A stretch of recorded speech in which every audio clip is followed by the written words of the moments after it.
हाय दोस्तों, YouTube channel पर देव class में आपका स्वागत है। दोस्तों आज आप लोगों को हम पढ़ाएंगे भौतिक विज्ञान में। दोस्तों टॉपिक आज आपका उठाए हैं सेकंड अध्याय से कि एक समान विद्युत क्षेत्र में विद्युत द्विध्रुव की स्थितिज ऊर्जा क्या होती है। ठीक है दोस्तों, एक समान विद्युत क्षेत्र में विद्युत द्विध्रुव की स्थितिज ऊर्जा क्या होती है दोस्तों, इसके बारे में आज आप लोगों को हम बताएंगे। दोस्तों इससे को निकालने से पहले आपके दिमाग में एक क्वेश्चन आ रहा होगा। क्या क्वेश्चन आ रहा होगा दोस्तों कि जब कार्य ही ऊर्जा होती है, आप हमसे पूछ सकते हैं दोस्तों कि सर आप ये बताइए कि जब कार्य ही ऊर्जा है तो फिर हम लोग जो विद्युत क्षेत्र की द्विध्रुव में स्थिति ऊर्जा निकाले हैं वो क्यों नहीं है। तो आप लोगों को हम बता दें दोस्तों कि दोनों में डिफरेंट होता है। फर्क ये होता है दोस्तों, वहां पर द्विध्रुव में हम लोग वैद्युत क्षेत्र में निकाले थे ऊर्जा। ठीक है, क्या निकाले थे? वैद्युत क्षेत्र में द्विध्रुव के रूप में ऊर्जा निकाले थे। लेकिन यहां पर हम लोग दोस्तों बल आघूर्ण और विस्थापन के समक्ष ऊर्जा को क्या करेंगे? निकालेंगे। ठीक है दोस्तों, बल आघूर्ण और किसके? विस्थापन, कोणीय विस्थापन के समक्ष ऊर्जा की गणना हम करेंगे। ठीक है दोस्तों, तो यहां पर एक आप लोगों को हम बता दें कि वही ऊर्जा क्यों नहीं, आप पूछ रहे थे हमसे। ठीक है, तो वही ऊर्जा इसलिए नहीं है दोस्तों, इसके लिए आपके दिमाग में आ रहा होगा कि इसके लिए हम अलग से क्यों सर व्यंजक की प्राप्ति करते हैं। इसके लिए अलग से हम लोग क्यों व्यंजक की प्राप्ति करते हैं दोस्तों? सूत्र की, व्यंजक मतलब सूत्र की स्थापना हम क्यों अलग से करते हैं। तो दोस्तों आइए हम बताते हैं आप लोगों को। नोट कर लीजिएगा, यहां पर हेडिंग बना लीजिएगा, स्थितिज ऊर्जा। क्या है दोस्तों? स्थितिज ऊर्जा। एक समान विद्युत क्षेत्र में स्थितिज ऊर्जा जब हम निकालते हैं दोस्तों तो क्या होता है दोस्तों? स्थितिज ऊर्जा किसी मानक स्थितिज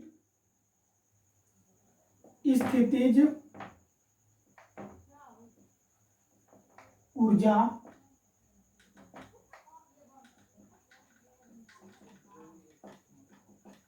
किसी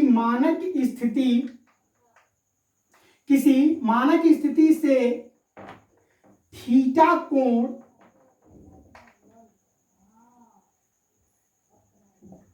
घुमाने से ही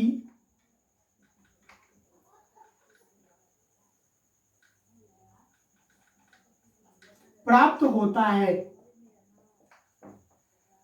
ठीक है दोस्तों, यहां पर कहने का मेरा मतलब यह है कि स्थितिज ऊर्जा किसी मानक स्थिति से थीटा कोण घुमाने पर ही से ही प्राप्त होता है।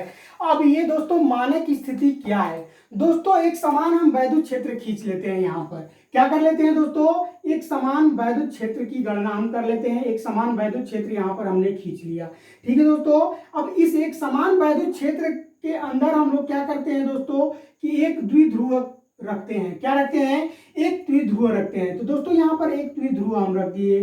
इस द्विध्रुव का नाम हम लोग क्या दे दिए हैं दोस्तों? ए और बी। क्या दे दिए हैं? ए और बी दे दिए हैं। दोस्तों इन दोनों द्विध्रुवों के ऊपर दोस्तों दो आवेश उपस्थित हैं। क्या है? दो आवेश उपस्थित हैं जो प्लस क्यू और माइनस क्यू है। अल्प दूरी पर ये विपरीत आवेश उपस्थित हैं। विपरीत आवेश का मतलब दोस्तों एक माइनस क्यू है और एक क्या है? प्लस क्यू है। इस द्विध्रुव के ऊपर उपस्थित है दोस्तों। इसी को हम मानक स्थिति कहते हैं। ए और बी जो द्विध्रुव है इसी को हम मानक स्थिति कहते हैं। अगर इसको दोस्तों हम लोग थीटा कोण घुमाते हैं, कहने का मेरा मतलब यह है कि जब इस एक समान वैद्युत क्षेत्र में इसको हम थोड़ा सा ऐसे घुमा देते हैं तो इसकी स्थिति जो होती है दोस्तों ये बदल जाती है, इस कंडीशन में आती है। अभी आपको हम बताएंगे, वो कंडीशन भी आपको हम ला करके दिखाएंगे दोस्तों। केवल अभी यहाँ पर हम लोगों को बात कर रहे हैं द्विध्रुव के बारे में। ठीक है दोस्तों, तो यहाँ पर द्विध्रुव हो गया। अब विद्युत द्विध्रुव क्या होता है आइए हम इसको नोट करके बताते हैं आपको। ठीक है दोस्तों, देखिए अब आपको हम बताते हैं। आपके दिमाग में इसको जब हम बताए होंगे दोस्तों तो आपके दिमाग में एक क्वेश्चन आया होगा, सर मानक स्थिति क्या होती है। दोस्तों आपको हम बता दें मानक स्थिति के बारे में। तो मानक स्थिति विद्युत बल रेखाएं एक दूसरे के समांतर होती हैं। ठीक है दोस्तों, जो ये विद्युत बल रेखाएं जो होती हैं दोस्तों, ये एक दूसरे के क्या होते हैं, समांतर होती है। इसको आप ई मान सकते हैं, क्या मान सकते हैं दोस्तों, ई मान सकते हैं। वैद्युत क्षेत्र ये आपका है, ठीक है ना। इसमें वैद्युत बल रेखाएं जो होती है दोस्तों, वो एक दूसरे के क्या होती है, समांतर होती है। तो वैद्युत द्विध्रुव की हम बारे में बात कर रहे थे अभी दोस्तों, विद्युत द्विध्रुव के बारे में हम बात कर रहे थे। आपको बता दें कि विद्युत द्विध्रुव ऐसा निकाय है, ऐसा निकाय जिसमें दो बराबर किंतु विपरीत आवेश एक दूसरे से अल्प दूरी पर स्थित होते हैं, तो उन्हें विद्युत द्विध्रुव कहते हैं। दोस्तों आपको अभी हम बताए हैं जो मानक स्थिति है, इसी के ऊपर ए और बी द्विध्रुव है। ठीक है दोस्तों, और यहां पर हम लोग -q और ये +q, यानी कि अल्प दूरी, यानी कि ये 2a दूरी पर एक दूसरे से विपरीत आवेश के रूप में उपस्थित होती है। दोस्तों ये जो आपका द्विध्रुव होता है वो क्या होता है, लंबवत होता है। क्या होता है दोस्तों, इस वैद्युत बल रेखा यानी के लंबवत होता है। ठीक है, यहाँ पर ये वैद्युत द्विध्रुव जो होता है वो क्या होता है दोस्तों, लंबवत होता है। अब दोस्तों आपको हम बता दें, यहाँ पर इसको थोड़ा सा आप स्क्रीनशॉट कर लीजिए दोस्तों, ठीक है ना, स्क्रीनशॉट कर लीजिए, उसके बाद हम बताते हैं। थोड़ा सा जगह कम पड़ रहा है, ठीक है, नोट कर लीजिए इसको। अब देखिए दोस्तों, आपको हम बता रहे हैं, इतना तो हो गया दोस्तों, ठीक है ना।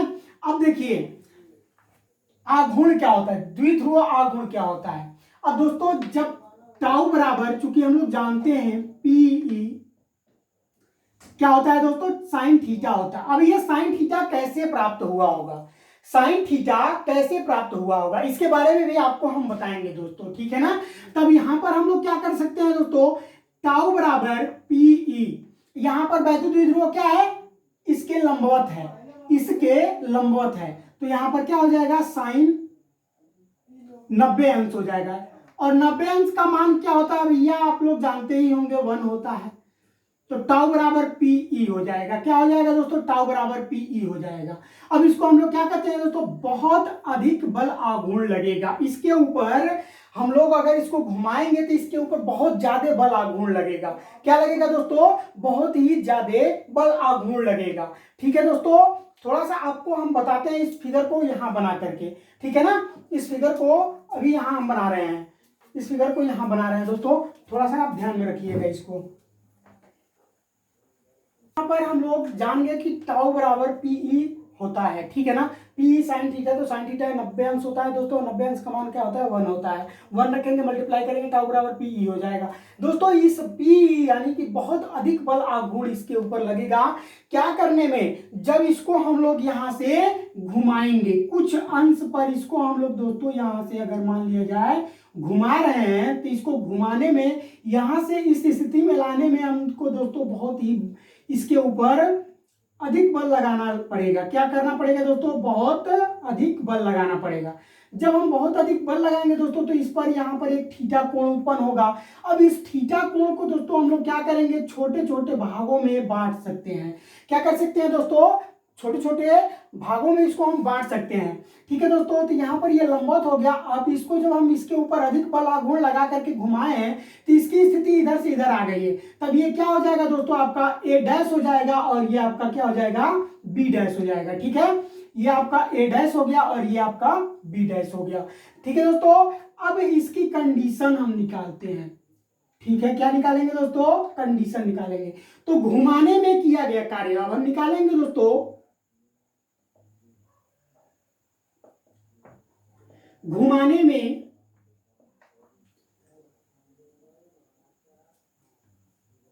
में किया गया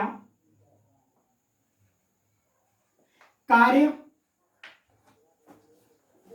ठीक है दोस्तों, अब यहां पर जो हम कार्य इसके ऊपर घुमाने में कर रहे हैं, वो क्या होता है, ऊर्जा के रूप में संचित हो जाता है। क्या होता है दोस्तों, ऊर्जा के रूप में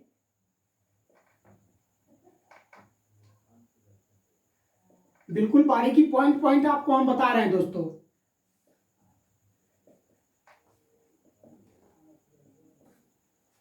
संचित हो जाता है। ठीक है, तब यहां पर कार्य बराबर हम लोग क्या कर देते हैं दोस्तों, कार्य बराबर क्या होता है, बल गुणे विस्थापन होता है। बल गुणे क्या होता है, विस्थापन होता है। लेकिन आपके दिमाग में आ रहा होगा कि सर जी इसको तो हम घुमा दिए हैं, ठीक है ना, तो कार्य तो इसको ऊपर हम कर रहे हैं लेकिन घुमा रहे हैं तो बल लगा रहे हैं, और बल जब लग रहा है दोस्तों तो ये घूम रहा है तो किसी एंगल पर घूम रहा है, अर्थात यहां से बल को हम लोग क्या लिख सकते हैं दोस्तों, बल आघूर्ण लिख सकते हैं। क्या लिख सकते हैं, इसके ऊपर एक बल आघूर्ण कार्य कर रहा है, ठीक है ना, बल को हम बल आघूर्ण लिख सकते हैं दोस्तों। और विस्थापन क्या हो रहा है, कुछ एंगल पर हो रहा है तो ये क्या होगा, कोणीय विस्थापन हो जाएगा। क्या हो जाएगा दोस्तों, कोणीय विस्थापन हो जाएगा। तो इसको हम लोग कोणीय विस्थापन कर लिए। आई बात समझ में दोस्तों। तब ये हो जाएगा, इतना बराबर हम लोगों को क्या है, ज्ञात है। क्या ज्ञात है दोस्तों, टाउ बराबर क्या ज्ञात है दोस्तों, पीई साइन थीटा हम लोगों को यहां पर ज्ञात है। ठीक है दोस्तों, तो यहां पर हम लिखेंगे दोस्तों कि माना एक समान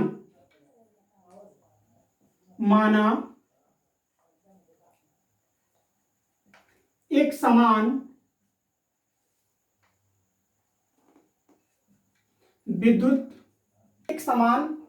क्षेत्र ई में एक विद्युत द्विध्रुव रखा हुआ है, तो इस पर लगने वाला बल आघूर्ण हम निकालेंगे। ठीक है दोस्तों, तो बल आघूर्ण क्या होता है, यहां पर टाउ बराबर पीई साइन थीटा होता है। क्या होता है दोस्तों, पीई साइन थीटा होता है।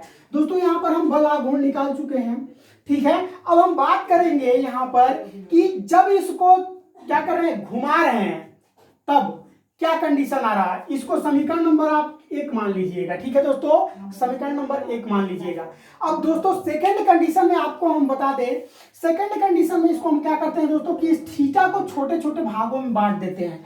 क्या कर देते हैं दोस्तों, छोटे छोटे भागों में बांट देते हैं। कहने का मेरा मतलब है कि यहां से थोड़ा सा इधर घुमाते हैं, फिर एक बार इधर घुमाते हैं, मतलब छोटे छोटे कोणों में इसको हम बांट देते हैं। ठीक है दोस्तों, इसको आप नोट कर लीजिए। इसको थोड़ा सा हम रफ करेंगे दोस्तों, जगह कम है, ठीक है ना, नोट करिए। तो हम घुमा रहे हैं तो इस पर लगने वाला आवेश भी तो बदलेगा ना। अब यहां पर ये प्लस क्यू हो जाएगा और यहां पर माइनस क्यू हो जाएगा। ठीक है दोस्तों, अब नोट करिए कि यदि द्विध्रुव को डी थीटा कोण घुमा रहे हैं, क्या कर रहे हैं दोस्तों, यदि द्विध्रुव को डी थीटा कोण घुमा रहे हैं, ठीक है।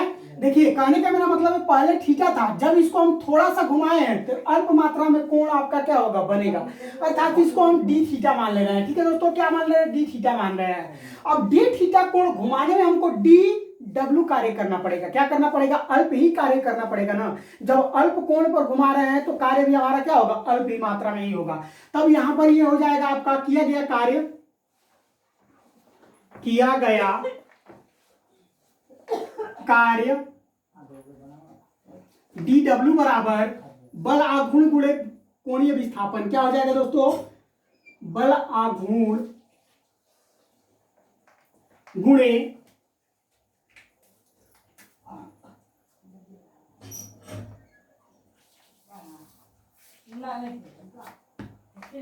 कोणीय विस्थापन। अब यहां पर हम लोग क्या निकाल चुके हैं दोस्तों, बल आघूर्ण डी ओमेगा निकाल, डी डब्ल्यू बराबर क्या हो जाएगा भैया, यहां पर बल आघूर्ण हम लोग क्या निकाले हैं, तो पीई साइन थीटा निकाले हैं। क्या निकाले हैं दोस्तों, पीई साइन थीटा निकाले हैं। गुणा क्या हो जाएगा, यहां पर आपका कोणीय विस्थापन कितना घूम रहा है, डी थीटा घूम रहा है, तो ये हो जाएगा डी थीटा। ठीक है दोस्तों, इसी प्रकार से द्विध्रुव को मानक स्थिति से थीटा कोण घुमाने में किया गया कार्य।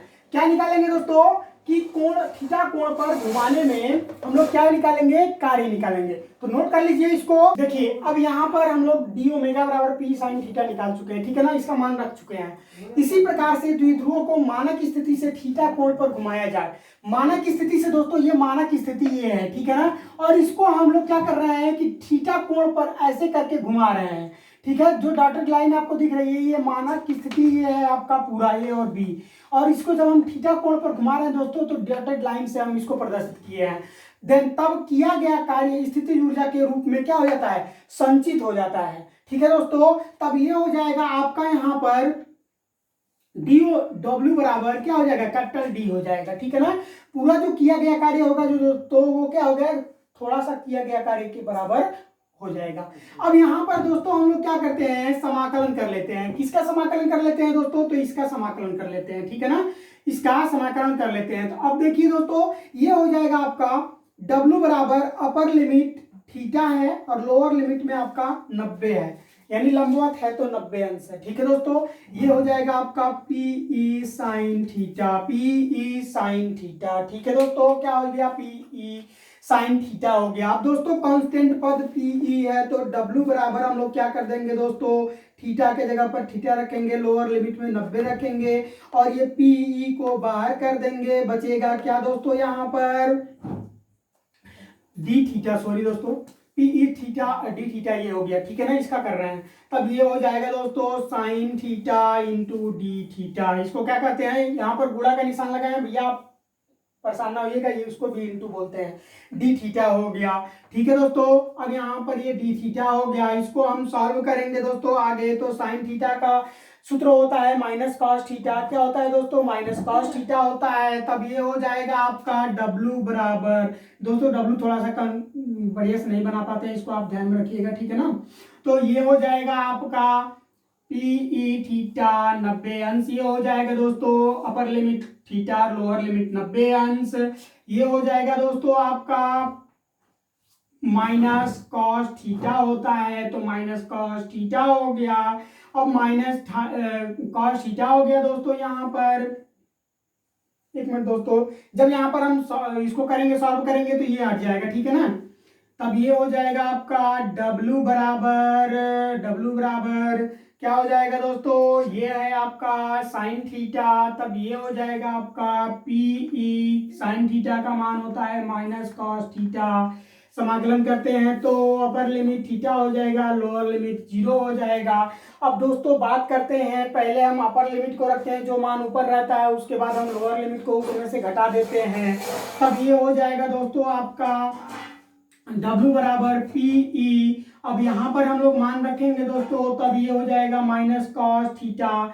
माइनस होता है दोस्तों, माइनस होता है फार्मूला में, जब इसमें से हम घटाएंगे थीटा के जगह पर तो थीटा ही रखे हैं, ठीक है दोस्तों। उसी तरह से जब इसको हम काश 90 अंश रखेंगे तो माइनस काश 90 अंश रखेंगे दोस्तों, तो माइनस और माइनस क्या हो जाएगा, प्लस हो जाएगा यहाँ पर। तब ये हो जाएगा minus cos theta plus cos 90 अंश हो गया यहाँ पर, अर्थात W बराबर आपका यहाँ पर हो जाएगा दोस्तों PE बराबर कॉस 90 अंश का मान 0 होता है, अर्थात ये हो जाएगा माइनस कॉस थीटा, ठीक है दोस्तों। W बराबर PE और कॉस 90 अंश का मान क्या होता है, 0 होता है, जोड़ेंगे कोई फर्क नहीं पड़ेगा। यहाँ पर माइनस कॉस थीटा हो गया, ठीक है दोस्तों। अब यहाँ पर हम लोग लिख सकते हैं दोस्तों इसको कि W बराबर PE माइनस कॉस थीटा। क्या होता है दोस्तों, W बराबर PE माइनस कॉस थीटा होता है, ठीक है दोस्तों। यहाँ पर हम लोग इतना निकाल चुके हैं। अब दोस्तों इसको थोड़ा सा आप नोट कर लीजिए, उसके बाद आपको हम बता देते हैं, ठीक है दोस्तों, नोट करिए। अब यहाँ पर आपको हम बता देते हैं W बराबर PE कॉस थीटा हो गया, इसका मात्रक जो होगा जो दोस्तों जूल हो जाएगा, जूल स्थितिज ऊर्जा के बराबर होगा, ठीक है दोस्तों।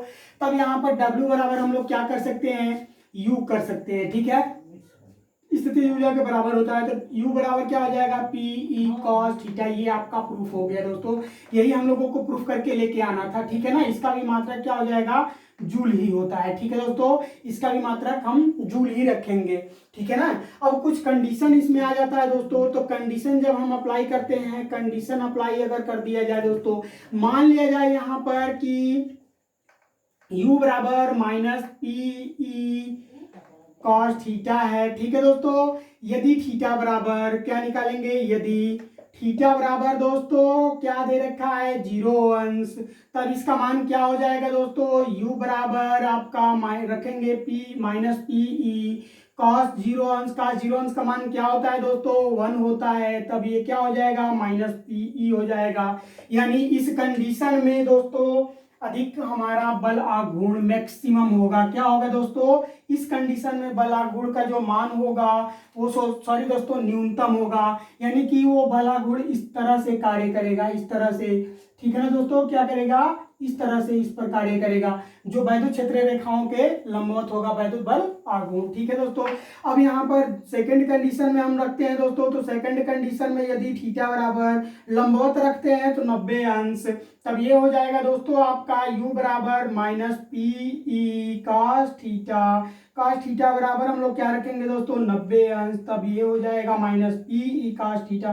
कॉस 90 अंश का मान क्या होता है दोस्तों, काश 90 अंश का मान क्या होता है, तो काश 90 अंश का मान 0 होता है, अर्थात u बराबर पूरा मान क्या हो जाएगा, 0 हो जाएगा। इस कंडीशन में आप कह सकते हैं दोस्तों कि मानक स्थिति में कोई भी स्थितिज ऊर्जा प्राप्त नहीं होता है, अर्थात इस स्थिति में मानक स्थिति यानी कि 90 अंश पर जब कोई द्विध्रुव उपस्थित होता है तो उस स्थिति में ऊर्जा प्राप्त नहीं होता है। अगला आपको हम बता दे रहे हैं दोस्तों, तीसरा है आपका टॉपिक, यदि थीटा बराबर 180 डिग्री रख दिया जाए, यानी कि इस तरह से समांतर रख दिया जाए दोस्तों, ठीक है ना, तब ये हो जाएगा थीटा बराबर यदि हम इतना रखे हैं तो माइनस पी ई कॉस 180 अंश। कॉस 180 अंश का मान क्या होता है दोस्तों, -1 होता है, तो -1 रख देते हैं। माइनस माइनस क्या हो जाएगा दोस्तों, प्लस हो जाएगा, अर्थात पीई इस कंडीशन में आप कह सकते हो ये दोस्तों मैक्सिमम मान होगा। क्या होगा दोस्तों, मैक्सिमम मान होगा। ठीक है दोस्तों, तो ये आपको हम यहाँ पर तीनों कंडीशन बता दिए दोस्तों। द्विध्रुव कैसे हम निकालते हैं, द्विध्रुव की स्थिति ऊर्जा क्या होती है दोस्तों, इसके बारे में हम बता चुके हैं टोटल आप लोगों को। दोस्तों अगर ये वीडियो आप लोगों को पसंद आया हो तो इस वीडियो को लाइक करें, हमारे चैनल को सब्सक्राइब कर बेल आइकन का बटन दबा दें दोस्तों, ताकि हर नोटिफिकेशन आप तक पहले पहुंच जाए। और दोस्तों इसे अधिक से अधिक अपने दोस्तों में शेयर कीजिए, उनसे भी बोलिए दोस्तों, वो लोग भी हमसे जुड़े दोस्तों, अच्छा लाभ होगा आप लोगों को और उन लोगों को भी दोस्तों। अगर कुछ समझ में नहीं आया टॉपिक में तो आप हमारे कमेंट बॉक्स में कमेंट करके पूछ सकते हैं। धन्यवाद दोस्तों।